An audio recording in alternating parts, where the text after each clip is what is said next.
আসসালামু আলাইকুম বন্ধুরা, আজকে আমি কোয়ান্টাম মেকানিক্স 2 এর 3 নম্বর অধ্যায়ের 12 নম্বর প্রশ্নটি নিয়ে আপনাদের সামনে হাজির হয়েছি। তো দেখুন, প্রশ্নটি হচ্ছে জে স্কোয়ার এবং জে জেড এর আইগেন অবস্থার জন্য দেখাও যে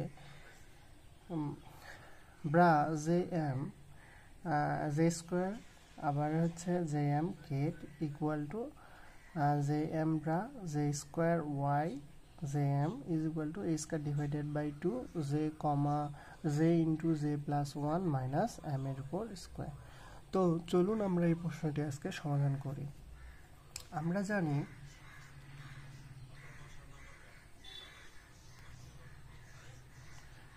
জানি এখানে তো j, তাই না? তাহলে j square is equal to আমরা কি জানি বলুন তো বন্ধুরা।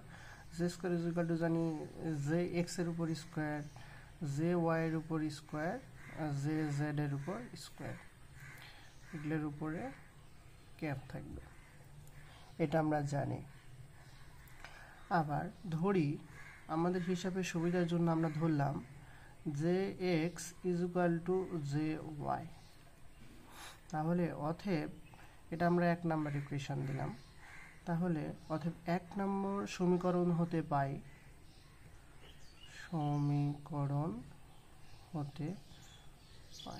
তাহলে দেখুন 1 নম্বর ইকুয়েশনটা তাহলে আমাদের কি আসতেছে, J square is equal two এই দুটার মানই আমাদের সেম। তাহলে আমি এখানে কি লিখতে পারবো, এই ওয়াই এর পরিবর্তে আমি এক্স বসাবো। তাহলে জে এক্স এর উপর স্কোয়ার প্লাস ওয়াই এর পরিবর্তে আমি এক্স বসাইলাম, ওয়াই এর পরিবর্তে এক্স বসাইলাম, আর এখানে জে জেড এর উপর স্কোয়ার। তাহলে দেখুন বন্ধুরা, আমি এই জেডটাকে এই পাশে পার করে নিয়ে আসলাম। তাহলে J square minus J Z এর উপর স্কোয়ার ইজ ইকুয়াল টু এই দুটো যোগ করলে আমাদের কি আসবে, 2jx এর উপর হোল স্কোয়ার। তাহলে আমার এই দুইটা এই পাশে ডিভাইডেড হয়ে গেলে কি পাওয়া যাবে, দেখুন half J square minus J Z এর উপর square equal to J x এর উপর স্কোয়ার। অনুরূপভাবে তাহলে জে ওয়াই এর উপর স্কোয়ার ইজ ইকুয়াল টু কি, আমি যদি এই এক্স এর পরিবর্তে ওয়াই বসাই তাহলে এখানে শুধু ওয়াই হবে, এখানে যা আছে তাই থাকবে।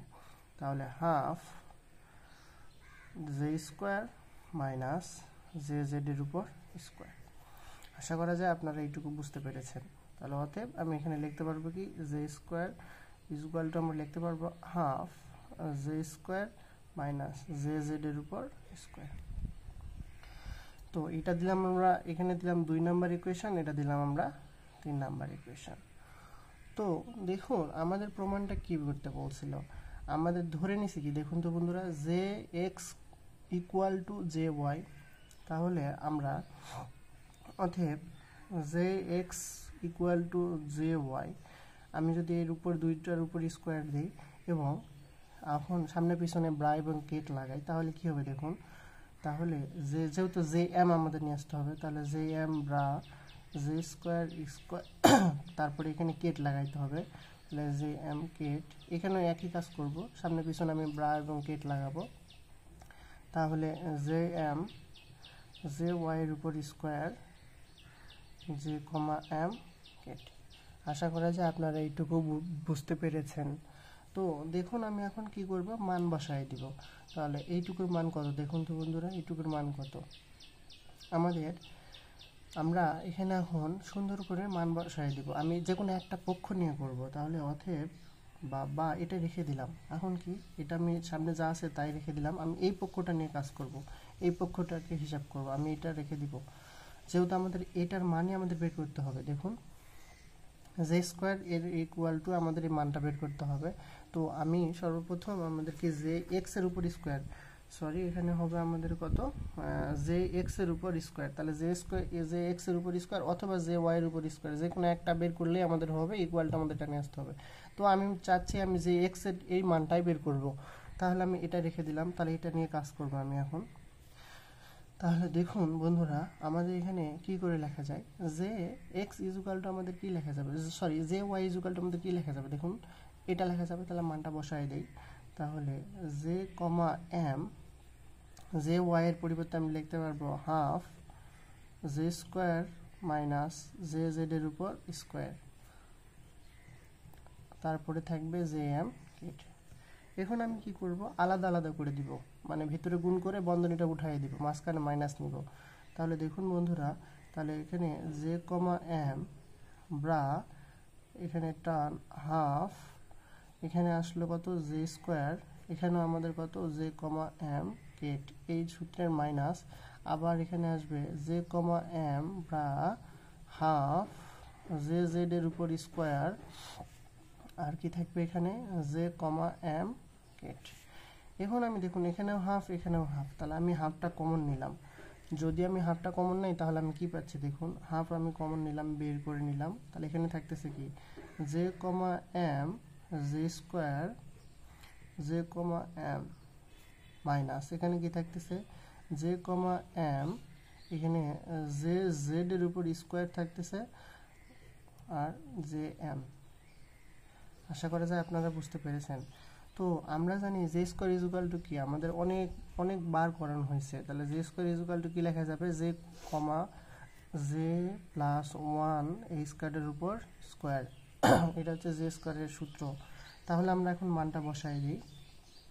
আর দেখুন আমি সামনে যা আছে তাই রেখে দিলাম, জে কমা এম, আর এইটুকুর পরিবর্তে আমি এখন মান বসাবো। তাহলে মান বসাইলে আমি কি পাবো, J into J plus one এই স্কোয়ারের উপর স্কোয়ার, আর এখানে জে কমা এম মাইনাস, আবার জে জেড ইকুয়াল টু আমরা কি জানি সূত্র, এম এই স্কোয়ার, যেহেতু স্কোয়ার আছে শুধু স্কোয়ার পড়বে, তাহলে হবে জে এম, এখানে হবে এম স্কোয়ার এই স্কোয়ারের উপর square J comma M second বন্ধনী। আশা করা যায় মানটুকু বসানো আপনারা বুঝতে পেরেছেন।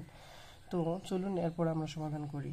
এই ব্রা এবং কেট একত্রে নিলে আমাদের কি হবে, ওয়ান হবে, কেননা আমরা জানি ব্রা কেট যদি আমি একসাথে নেই তাহলে জে কমা এম আর J comma M equal to আমরা লেখা যায় ওয়ান, অথবা এইভাবেও লেখা যায় জে কমা এম ডাবল টান J comma M equal to one. এই ডাবল টানের পরিবর্তে আবার একটা টানও লেখা যায়, তার মানে J comma M is equal to, sorry এখানে কেট হবে ইকুয়াল টু ওয়ান। তাহলে এই দুইটা আমি যদি একসাথে নেই তাহলে ব্র্যাকেট হয়ে যাবে, তাহলে আমরা এর পরিবর্তে ওয়ান লেখা যাবে। তাহলে আমি আর লিখলাম না, তাহলে এইটুকু আমি লিখে দিলাম। তাহলে আমাদের কি থাকতেছে, জে কমা জে প্লাস ওয়ান এই স্কোয়ারের উপর স্কোয়ার, আর এখানে মাইনাস, এখানেও ব্র্যাকেট মিলে আমাদের ওয়ান আসবে, তাহলে এখানে আসবে এম স্কোয়ার এই স্কোয়ারের উপর স্কোয়ার। আশা করা যায় আপনারা এইটুকু বুঝতে পেরেছেন। তো এখন দেখুন এখানেও স্কোয়ার এখানেও স্কোয়ার, তাহলে স্কোয়ারটা আমি কমন নিলাম স্কোয়ার, তাহলে আমাদের কি থেকে যাচ্ছে দেখুন বন্ধুরা, এখানে থেকে যাচ্ছে কি J into J plus one, আর এখানে থেকে যাচ্ছে এম এর উপর স্কোয়ার। দেখুন তো বন্ধুরা, প্রশ্নে তো কি আমাদের এটাই চাইছিল না, square divided by two J into J plus one minus M এর উপর স্কোয়ার, তাহলে আমাদের চলে আসছে, তাহলে প্রুভড। আশা করা যায় আপনারা প্রশ্নটি বুঝতে পেরেছেন। যদি কারো কোথাও কোনো সমস্যা থাকে আমি ডিসক্রিপশান বক্সে আমার ফেসবুক পেজের লিঙ্ক দিয়ে দিব, সেখানে আপনারা কমেন্টে জানাবেন, আমি ইনশাল্লাহ চেষ্টা করব। সেখানে আপনারা SMS-ও করতে পারবেন, কোনো সমস্যা নেই। আসসালামু আলাইকুম।